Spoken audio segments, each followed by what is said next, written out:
전에 보통 사람들은 이제 강의 3번 하면 다 까먹거든요. 그래서 오늘 저는 지난번에 최정희 원장님이 숟가락을 이상옥 교수님에게 얹는다는데 저는 3분에게 숟가락을 다 얹어가지고 간단하게 끝내려고 합니다. 자, 한번 보시면은 그래서 다 시를 가져오니까 저도 시를 가져왔습니다. 예. 우리가 잘 아는 김춘수 씨의 꽃이라는 시인데 잠깐 읽도록 하겠습니다. 내가 그의 이름을 불러주기 전에는 그는 다만 하나의 몸짓에 글자가 모여가지고 지나지 않았다. 예. 맨 끝에 보면은 이런 구절이 있습니다. 우리들은 모두 무엇이 되고 싶다. 나는 너는 나에게, 나는 너에게 잊혀지지 않는 하나의 의미가 되고 싶다. 특별히 한자로 되어 있죠. 의미가 되고 싶다. 우리가 잘 아는 이 김춘수 씨의 꽃 다 좋아하고 또 모든 사람이 또 공감하는 건데 우리는 이제 다 의미가 되고 싶어하는 거죠. 서로. 의미가 되고 싶다는 얘기는 나는 사랑받는 존재가 되고 싶은 거예요. 나에게 누군가에게 내가 또 누군가는 나에게. 근데 또 한 가지의 시가 있어요. 이것도 너무나 유명한 시인데 풀꽃이라는 시죠. 예. 나태주 씨의 시 자세히 보아야 이쁘다. 오래 보아야 사랑스럽다. 너도 그렇다. 하나는 꽃이고 하나는 풀꽃이지만 풀꽃이라는 것은 너무나 작잖아요. 스쳐 지나가면 볼 수도 없고 보이지도 않고 또 그렇지만 그것을 자세히 보면은 너무나 예쁜 꽃처럼 우리 한 분 한 분이 다 소중한 분이기 때문에 우리가 얼핏 지나가면은 너무나 많은 사람들이고 또 너무나 많은 일들이 있어서 그냥 스쳐 지나가지만 사실은 한 분 한 분 가만히 보다 보면은 사랑스럽고 소중한 것을 우리가 알게 됩니다. 우리 이번에 그 아름다운 마음을 나누는 5월의 특별한 지금 우리는 어디쯤 가고 있을까라는 주제로 해서 특별히 우물가 상담원이 올해 첫 번째입니다. 그래서 지난번에 이명희 권사님이 또 해주세요. 그러니까 후반기에 또 할 거예요. 걱정하지 마세요. 네, 그래서 첫 번째 세미나로 지금 우리는 어디쯤 가고 있을까? 참 제목을 너무 우리 원장님이 잘 지어주신 것 같아요. 그래서 3번의 강의를 하면서 다 어떻게 같은 마음인데 중요한 것은 그 중심에 마음이라는 것이 담겨져 있는 것 같아요. 네. 그래서 한번 기억을 좀 더듬어 보면은 그 이상옥 교수님의 아름다운 상담이 이끄는 양육을 우리가 보면은 교수님이 이런 얘기를 하셨죠. 누군가를 노엽게 하지 않으려면 어떻게 해야 되는가? 그러면은 나 자신의 행동, 나 자신의 그 말의 특징들 그리고 그것을 좀 생각해 봐야 된다는 거죠. 그러면서 이어서 여러분들 한번 해보셨는지 모르겠지만 인간이 경험하는 4가지 기본 감정을 한번 해보시라고 얘기했는데 나중에 이제 여러분들 한번 해보시면 좋을 것 같은데 4가지 적어도 기쁘다, 즐겁다 항목이 첫 번째 항목, 두 번째 슬프다, 우울하다, 눈물이 난다. 그다음 3번째 분노한다, 화가 난다, 성질 난다. 4번째 불안하다, 그 다음에 떨린다, 안절부절 못한다. 이런 것들을 종이에다 이렇게 하나씩 적어서 보면은 그 상황을 각각 상황을 20가지 정도로 적어 보면은 패턴이 나온다 그러잖아요. 그러면은 내가 어떨 때 기쁘구나, 어떨 때 우울하구나 이런 것들이 항상 그런 패턴으로 보인다는 거죠. 그 패턴은 우리가 만든 것이 아니라 우리가 살아오면서 마치 강물에 길이를 내듯이 그렇게 우리의 마음에 그 하나의 길이 난 것이죠. 그래서 아름답다라는 그 아름다운 상담의 아름답다라는 말을 아는이답다 그렇게 이야기하셨습니다. 그리고 결국은 아름답다라는 건 뭐냐? 뭐 외모가 아름답다, 옷이 뭐 화려하다 이런 것이 아니라 자기를 많이 아는 사람이 아름답다는 거죠. 자기에 대한 깊은 지식이 있는 사람, 이런 사람이 아름답다는 거예요. 이게 자기에 대해서 잘 모르면은 자꾸 어떻게 해야 됩니까? 다른 사람의 아름다움을 가지고 와서 나의 아름다움으로 만들려고 하는 거예요. 예. 결국 상담이라는 게 뭐냐? 이상학 교수님 이런 얘기 나눴죠. 내 마음을 아는 것, 내가 어떤 존재, 내 실존에 대해서, 내 마음의 심리들, 내 생각들, 나를 알아가는, 나 자신을 마음의 구조가 어떤지를 알아가는 그것이 곧 상담이다라고 얘기하고, 그리고 그 상담이 이끄는 양육이라는 것은 자기를 잘 이해해서 아이들을 양육하는 것뿐만 아니라 훈계로 양육하는 것, 이런 것들에 대해서 이야기를 했습니다. 꼭 아이들뿐만 아니라 우리 자신을 잘 알게 되면은 다른 사람과 소통을 할 때에도 원활한 소통을 할 수 있다는 것이죠. 두 번째, 나에게 말 걸기 할 때 우리 최정희 원장님께서 방어 기제에 대해서 얘기했죠. 방어 기제라는 것은 개인이 드러내 보일 수 없는 욕구나 죄책감, 또 수치심, 갈등, 여러 가지 그런 것 등을 우리의 외부의 어떤 위협으로부터 발생되는 그 어떤 불안함, 그것이 그것에서 자신을 보호하기 위해 가지고 사용하는 반응 양식이라는 거죠. 반응. 어떻게 하는. 그래서 방어 기제가 여러 가지가 있었는데 우리가 지난주에 몇 가지 지난번에 설명을 했죠. 억압도 있고 합리화도 있고 뭐 투사도 있고 뭐 등등 여러 가지 것들이 우리에게 나타나는 거죠. 그래서 왜 나에게 이런 어떤 방어 기제가 나타날 것인가? 그것들은 우리 자신을 잘 살펴봐야 되는데, 특별히 저도 이제 인상 깊었는데 스카페기 얘기한 것 중에 보통 세속적인 노력이라고 여겨지잖아요. 심리 치료라는 것은 일종의 자기 비움이라는 그 자기 비움의 과정이라고 그렇게 얘기했던 것들을 우리가 기억하게 됩니다. 그러면서 우리가 치유의 과정으로서 중요한 것은 나에게 말을 거는 게 참 중요한 거죠. 내가 화났을 때, 또 내가 실망할 때, 내가 두려울 때, 그때에 그냥 바로 그렇게 반응하지 않고 나는 왜 불편하지? 무엇 때문에 그렇지? 또 나는 왜 이렇게 해야 되지? 나에게 말을 걸어서 어떻게 보면은 자동차의 어떤 범퍼처럼 한 번 더 걸러서 나가는, 그렇게 될 때, 그것이 잘 훈련되어질 때 제어되는 거죠.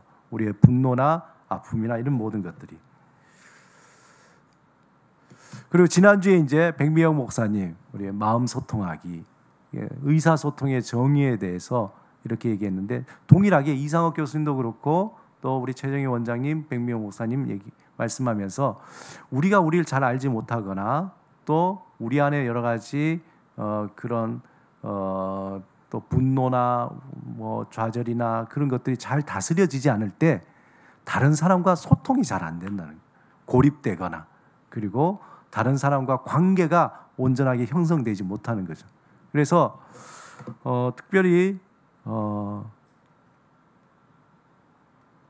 네, 잠깐만요. 예, 그 소통에 있어서 여러 가지 이제 우리가 종류가 있었죠. 언어적 기호도 있었고 비언어적 기호도 있었는데 그 단계에 있어서 특별히 그 일상적인 대화의 단계에서 사실의 단계, 의견 교환의 단계, 마지막에 더 중요한 것이 감정을 서로 나누고 소통할 수 있는 단계까지 사실 가야지 진정한 소통이 될 수 있다는 겁니다. 예. 그리고 자신의 마음과 소통을 하는데 우리의 어떤 일어나는 그 감정에는 다 이유가 있다는 거예요. 그래서 그 안에는 나에 관한 중요한 정보들이기 때문에 내가 왜 이런 감정일까? 이것을 한번 아는 것. 그죠? 감정을 알아차리고 그 속에 있는 원인을 아는 그것이 중요하다는 거예요. 그리고 그것을 그대로 느끼고 이게 억압하지 않고 그것을 표현해내는 것. 자꾸 표현하다 보면은 어떻게 됩니까? 그것이 조절이 되는 거죠. 그 중에 이제 앞으로 우리 우물가 상담원에서 또 할 중요한 과제 중에 하나가 퍼포먼스 테라피. 우리가 어떤 상황을 통해서 나의 어떤 감정을 가지고 그것을 직접 표현해보는 연습을 하면서 자꾸 표현하면 할수록 건강해져. 근육은 어떻게 됩니까?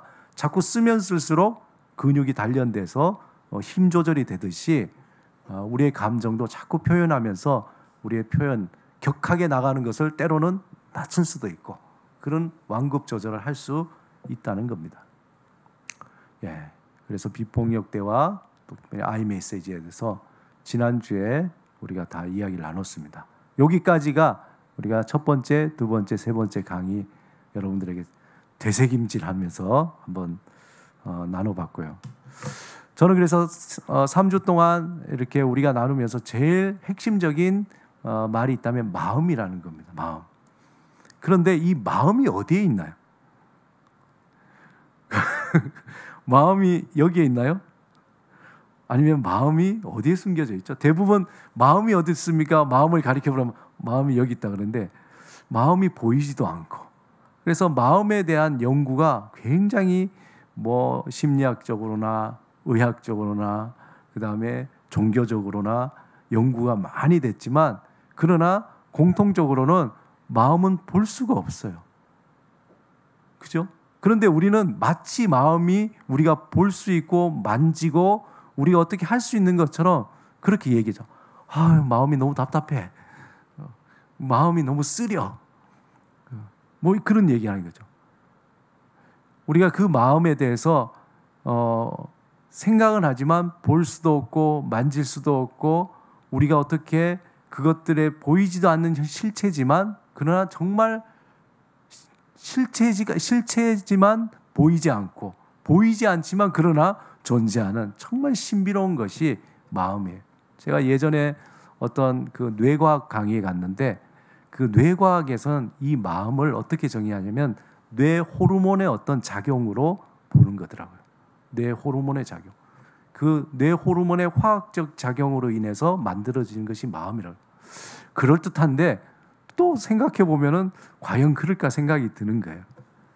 우리의 마음은 정말 신비합니다. 그러나 분명히 실제 않은 거죠. 네. 이런 겁니다. 100평집에 사는 사람이 있어요. 그럼 100평집에 사는 사람은 마음이 100평일까요? 아니죠. 100평집에 사는 사람이지만 마음이 좁쌀만한 마음이 있을 수 있어요. 그러나 한 평의 집에 사는 사람이라도 마음이 대양과 같은 마음을 가질 수가 있는 거죠. 이 마음이라는 것은 우리의 어떤 공간에 지배받지 않는 또 다른 하나의 공간을 가지고 있다는 게 신비한 겁니다. 이러한 마음을 우리가 어떻게 다스리냐, 그 마음이 어떠냐에 따라서 우리가 행동이 나오게 되는 거죠. 우리가 만약에 사랑하는 사람들을 위해서 그 마음이 향하게 되면은 어떻게 됩니까? 내 물질도 시간도 열정도 다 쏟으면서 그를 위해서 행동을 하게 되잖아요. 그렇지 않습니까?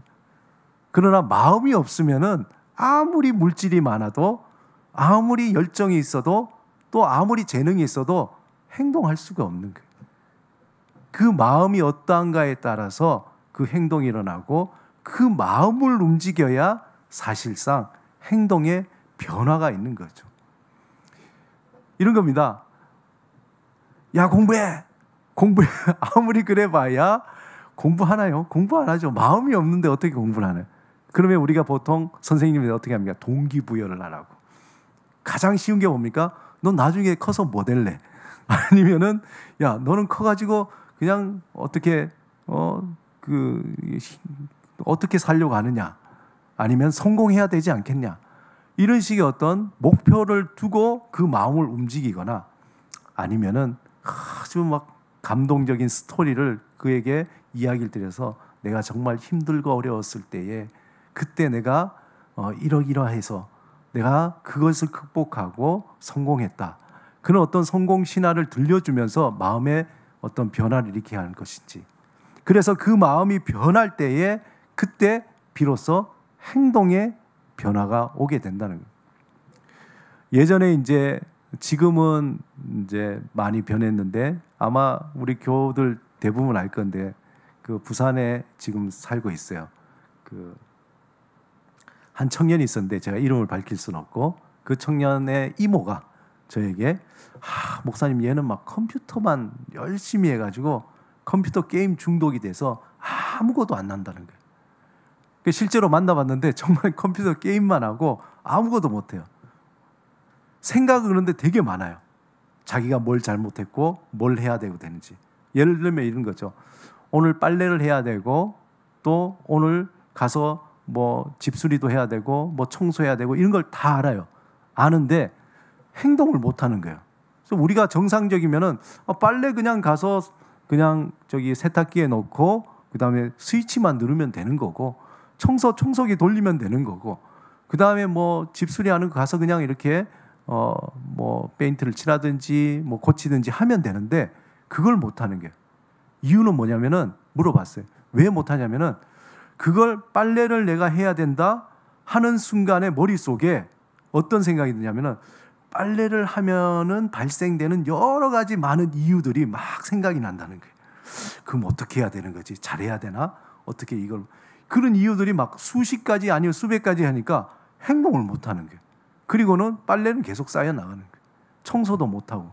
그리고 단지 자기가 익숙한 게임만 계속 하는 거예요. 그 마음에 어떤 움직임이 없으니까. 그래서 그때 훈련할 때 했던 것이 오늘 딱 한 가지만 하자. 예를 들어서 빨래통에 빨래 넣기. 이거 하나만 하는 거예요. 딴 생각하지 빨래통에. 그거 하는데도 참 힘들었어요. 그래서 점점 함께 하고 함께 먹고 또 같이 놀기도 하고 영화관에도 가기도 하고 그래서 저와 함께 하면서 그 마음을 서로 나누고 또 그 마음을 나누는 가운데에 그 친구가 이제 변화가 일어난 거예요. 그리고 알바도 하루 했다가 이틀 했다가 나중에 6개월 했다가 그리고 지금은 결혼까지 했어요. 누군지 알겠죠? 예. 그리고 부산에서 열심히 장인어른이 마련해준 그 직장에서 매일매일 열심히 살고 있더라고요. 가끔씩 전화 와요. 목사님 잘 계세요? 친구가 별로 없으니까 그렇게 전화 오는데 그 행동의 변화라는 게 우리가 쉽지가 않은데 이 마음에 어떤 보면은 공간이 없어서 그런 거예요. 마음의 공간. 생각으로 꽉 차 있으니까 행동할 수 있는 공간이 없는 거죠. 우리도 그렇잖아요. 근심과 걱정이 우리 가운데 꽉 차 있으면 뭐 하고 싶은 게 없잖아요. 또 여러 가지 분주하고 해야 할 일이 많이 있으면 뭐부터 해야 될지 우리가 할 수 있는 행동의 반경이 줄어드는 겁니다. 그래서 뭘 우선순위로 해야 될지 잘 모르는 거죠. 가끔씩 저는 저 어릴 때에 제가 어릴 때가 아니라 우리 가연이나 소은이가 어릴 때에 그 방을 청소할 때가 있었어요. 그 방을 청소할 때에 보면은 여러분도 다 경험이 있겠지만 문을 딱 열면요 끝내줘요. 완전히 다 온 장난감 뭐 쫙 있잖아요.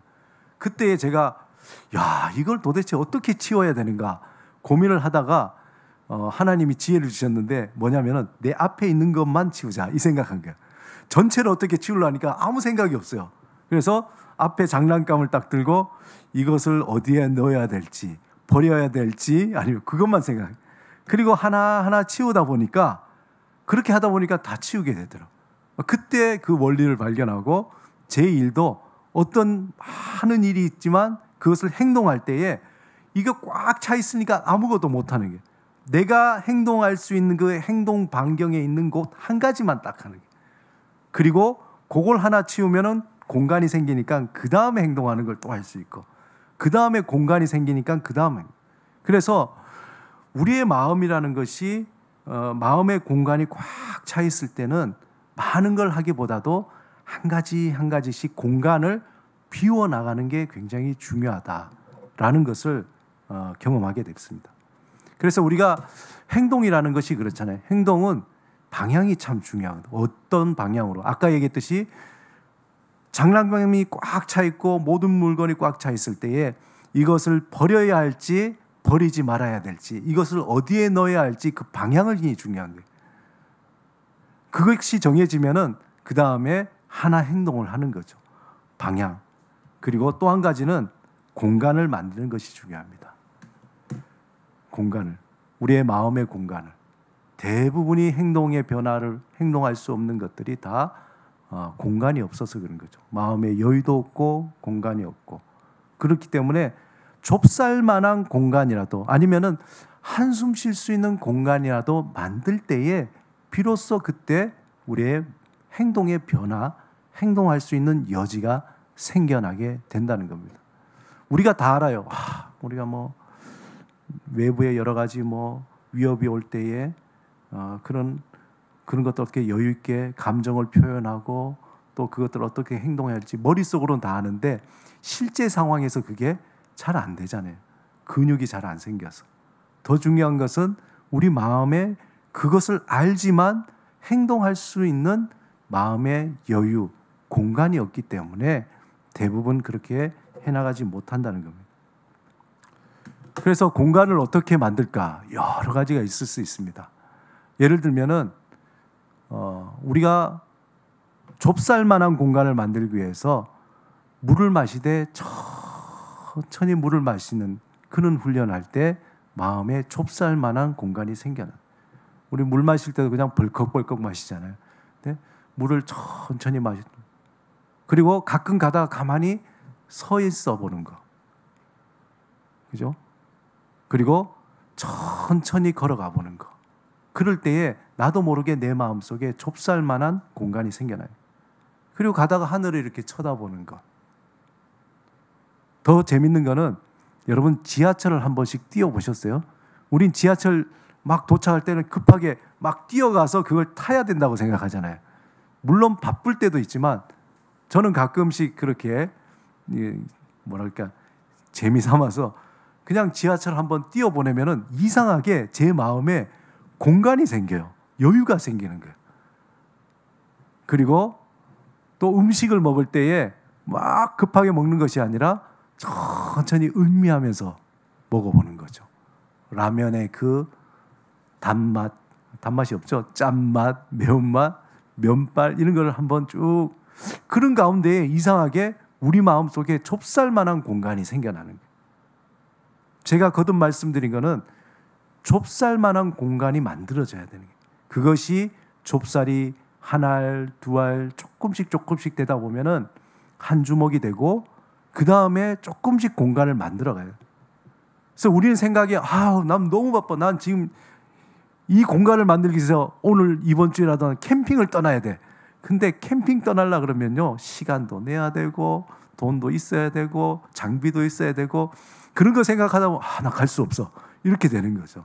대부분의 공간을 만들려고 너무 거창한 그런 계획을 많이 세우다 보니까 공간은 못 만들고 계속 그것이 반복이 되는 거예요. 그러나 좁쌀만한 공간을 만드는 것부터 시작해요. 여유롭게 노래도 한번 슥 불러보기도 하고 그런 아주 작은 것들 커피를 마셔도 품위 있게 맥심을 타더라도 맥심 커피를 아주 우아한 드립커피 마시듯이 한번 쫙 마셔보기도 하고 커피의 그 향을 맡으면서 그런 어떤 행동이 우리에게 좁쌀만한 공간을 만들어내게 된다. 그렇게 공간을 만들다 보면은 우리가 행동할 수 있는 조금 더 큰 공간 그것이 만들어지면은 또 더 큰 공간을 우리가 만들 수 있는 행동의 여지가 생겨나게 된다는 겁니다. 더 중요한 것은 뭐냐면은 우리가 공간을 만들기 위해서 많은 사람들이 공감하는 것이 침묵의 시간을 가지는 게 참 중요합니다. 침묵의 시간. 왜냐하면은 우리가 하루를 시작하면서 저녁이 되기까지 수많은 소리와 수많은 일들이 우리 안에 꽉 차게 돼요. 그렇지 않습니까? 우리가 아무것도 안 한다 그래도 스스로가 또 소리를 만들어내고 걱정의 소리를 만들어내고 또 근심의 소리를 만들어내고 불안의 소리를 만들어내서 우리 안에 가득 채워나가기 시작해요. 그래서 이 소리, 걱정, 근심, 두려움 이러한 것들이 우리에게 계속 쌓여서 이것을 비우지 않고 그 하루를 마무리하게 되면은 그것이 마치 퇴적되듯이 쌓이고 또 쌓이고 또 쌓여서 각질화되기 시작합니다. 각질화되면은 이것이 빠져나가지도 않고 그 공간을 한번 만들기가 너무나 힘든 거예요. 우리가 경험을 많이 하잖아요. 그래서 어떻게 됩니까? 그것을 비우는 작업을 매일매일 하는 게 참 중요합니다. 시간이 얼마 걸리나요? 2분이면 됩니다. 2분서부터 시작하는 거죠. 조금씩 조용히 하나님 앞에서 머무르면서 내 마음의 공간을 만드는 그 작업이 참 중요합니다.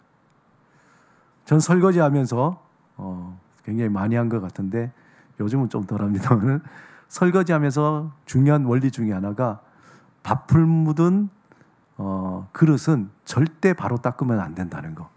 예전에 그거 설거지하다가 손톱 사이에 밥풀이 들어가가지고 참 한 달을 혼났어요. 여기 아파가지고. 어떻게 닦냐면은 다 아시죠? 뜨거운 물에 어떻게 됩니까? 불려놓으면 돼요. 그냥 물에 담궈놓고 있다 보면은 나중에 쓱 하면 딱 닦이잖아요. 우리에게 이 딱딱하게 굳어진 이 근심과 걱정에 수십 년 동안 이 묵어둔 이 각질된 그러한 마음의 소리들, 그 소리를 어떻게 닦아냅니까? 하나님 앞에서 불려야 되는 거예요. 은혜로 불려야 되는 거죠. 머무르면서 가만히 있다 보면은 조금씩 불어나면서 어느 순간에 쑥 하고 닦여져 나가게 되는 겁니다. 우리가 4주 동안 우리는 지금 어디로 가고 있는가?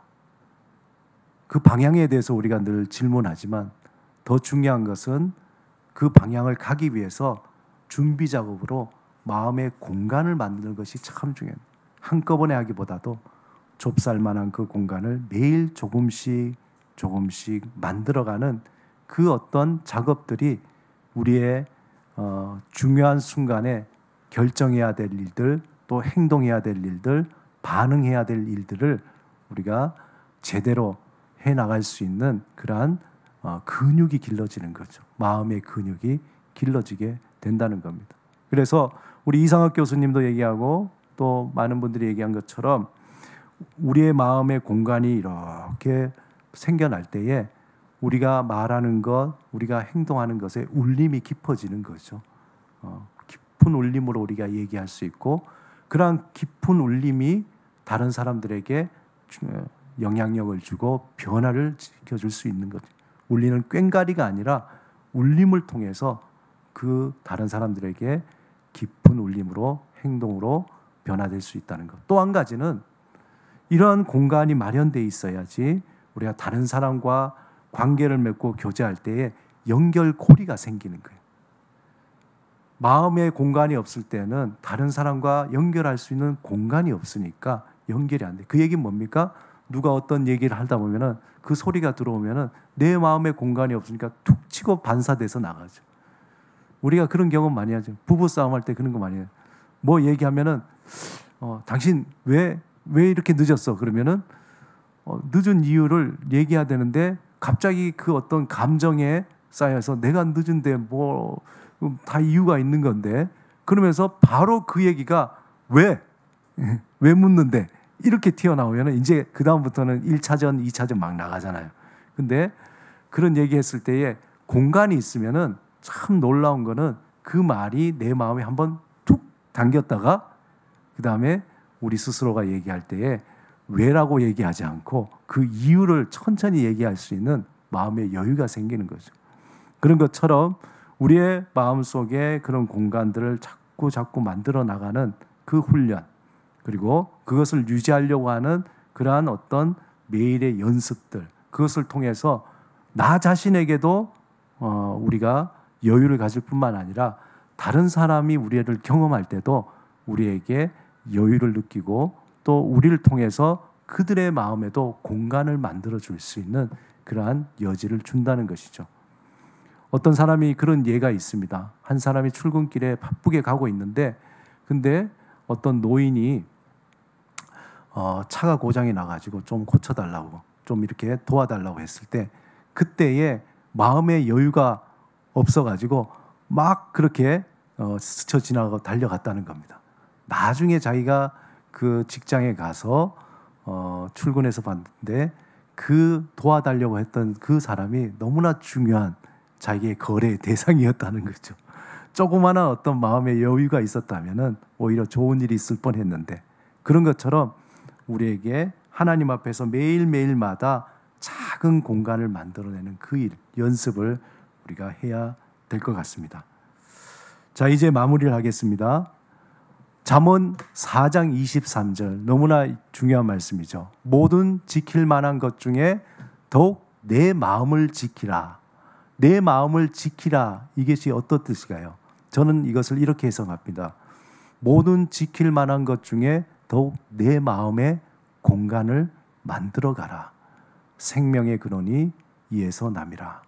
우리 안에 쌓여지는 공간, 그것을 끊임없이 우리가 버리고 비우는 그러한 가운데에 마음의 여유를 통해서 또 하나님의 은혜로운 행동으로, 그리고 거기에서 생명을 낳는 그런 중요한 일들이 일어나길 바랍니다.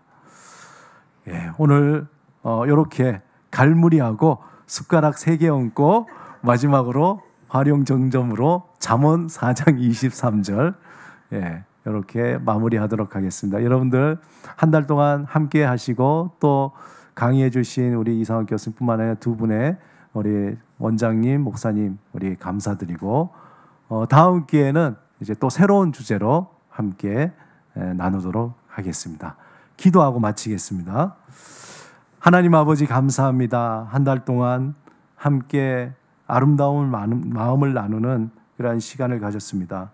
주님, 우리 마음 가운데에 주님의 그 공간을 만들어 주시옵시고, 또한 그 가운데에 우리의 일어나는 수많은 감정들, 또한 우리에게 다가오는 수많은 위협들, 하나님 그것들을 주님이 우리에게 훈련시켜 주시는 마음의 근육으로 넉넉하게 반응하고 또한 대처할 수 있도록 주님 인도하여 주시옵소서.